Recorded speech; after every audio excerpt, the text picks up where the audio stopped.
So I wanted to take an opportunity here because we have seen in the last few weeks a blur of breaking news. Joe, the last 2 Sundays you've been into work covering one assassination attempt on former President Trump, and then President Biden saying he's not going to run for re-election. What's this weekend going to bring?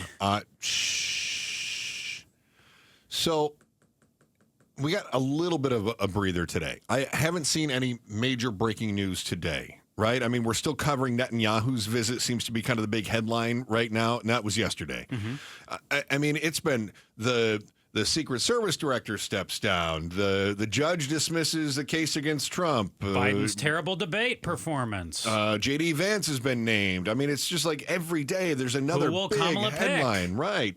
So I feel like today is one of those days that we can kind of take a little bit of a breather here.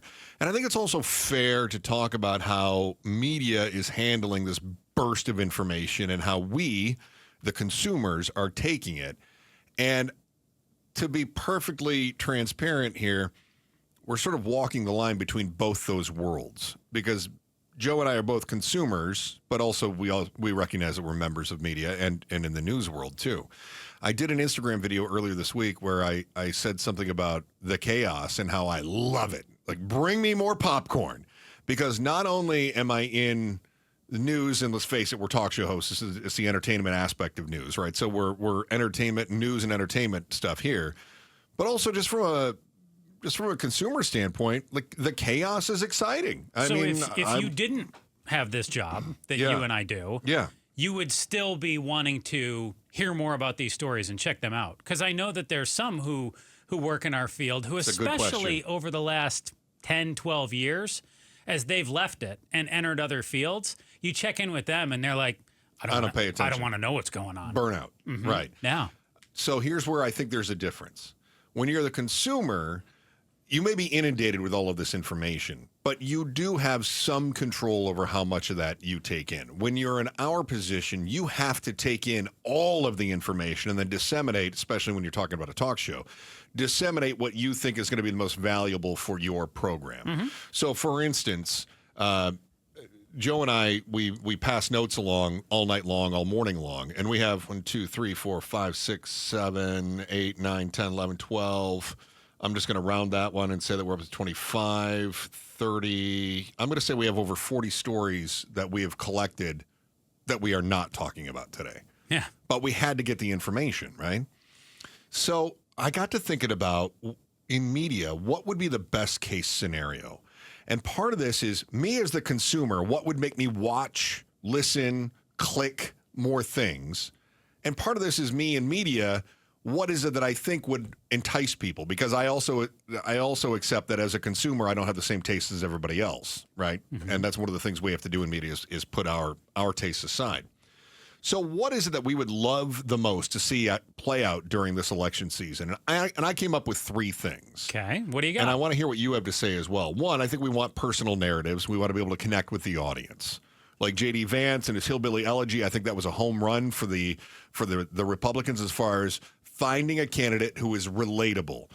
One of the criticisms Donald Trump has, he was born on third base, right? None of us have gold toilets. None of us do, right? So that part has made him a little bit unrelatable. We're not billionaires. Right. He went and picked a guy that came from the humblest of American beginnings and pulled himself up, right? Mm-hmm. So I think that we love the relatable stories. And if we can find relatable narratives, that's great. We do in media love chaos. The more chaos there is, the more you turn to us because you want to know what's going on. You want the answers. The more surprises there are, the more it's kind of like that jump scare we get when we watch a horror movie, right? In the last couple of weeks, you've seen just how much everybody gets glued to news stories when there's high drama, high risk involved. The bigger the stakes, the bigger the drama. And in media, we love that because we know you're watching or listening or clicking or reading. The other thing that I think is going to be the best case scenario for media is a tight race. And I think you're going to see more and more emphasis on how tight the polls are.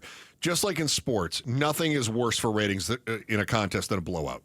Nothing is worse. I mean, how many times have you watched a football game and it's over by halftime and you're like, I'm out? If it's 40-3, unless it's the team that you grew up loving, and even in some cases, if it is, that's it. You're I'm clicking. Out. That's you right. want to go see the game that's 20 all with 2 minutes left. Exactly. And so I think we want to see a tight race, and I think the tighter it is, the more investigative journalism that you're going to see surrounding the leader, and the more praise-like stories you're going to see on the underdog. And I think by doing so, the editors in their minds think that they're checking off this box of I'm being even in my coverage because that person's leading, so we're being critical. That person's behind, we're being praiseworthy. This is because they're sort of trained in the news world to comfort the afflicted and afflict the comforted. That's the big motto, right? And so they're looking for how do we even things up and make things look balanced. Sometimes that actually contributes to people believing that the news is tilted because they go, oh, you're being mean to my guy who's in the lead, or you're being mean to my gal who's in the lead. That's bias. But I do think, if I can offer my prediction, this is going to be the biggest media frenzy around the presidential election since 1968. Because remember back then we had the incumbent dropped out. We had the assassination. This time around we had the assassination attempt, right? That was on RFK then. The conventions were nearly brokered then. The world was in turmoil. There was war going on. Of course, in this case, it was us involved in Vietnam. You had college protests, like we're seeing Israel, Gaza, college protests, that kind of thing. So 68 was very similar to 2024 in many, many ways. I'll tackle what you said there in opposite order.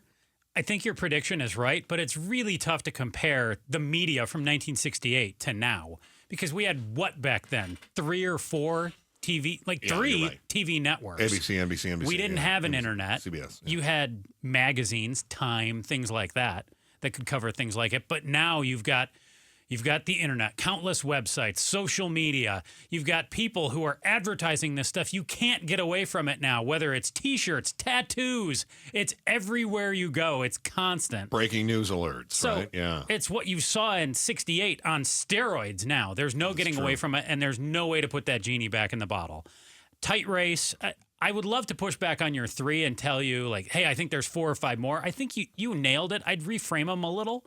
And I would say, as far as a tight race, totally agree. The media will look for any way to spin it as a tight race, whether that be talking about the national polls or the reality is we know the swing states and there's between 4 to 7 that matter at any given moment, Arizona being one of the biggest ones. Yeah. That's why you got to keep your eyes and ears locked to KTAR to find out what's going on here. Shameless self-plug. Yes. Yeah. But the swing states matter, but if the national race is closer than the swing states, the media will talk about the national race. And they'll also cover that margin of error, right? And the way I'd reframe the other two, you said personal narratives and chaos, is I would say we want breaking news, more of what we've seen the last 2 weeks, those stories that make you turn your head and go, what?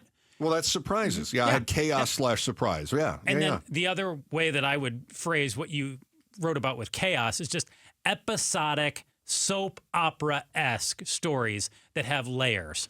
I think about, but isn't that how you relate to people personally? I mean, that's where I think I think you're spot on. We just have to figure out how to label them. It's a different way to say it. To me, it was WWE. To most ladies out there, it was like Sex in the City. Those were the soap opera-esque stories that people always wanted to check out. Thanks for watching The Chris and Joe Show. Click to see more from Chris and Joe and tap the button in the middle to subscribe to KTAR News.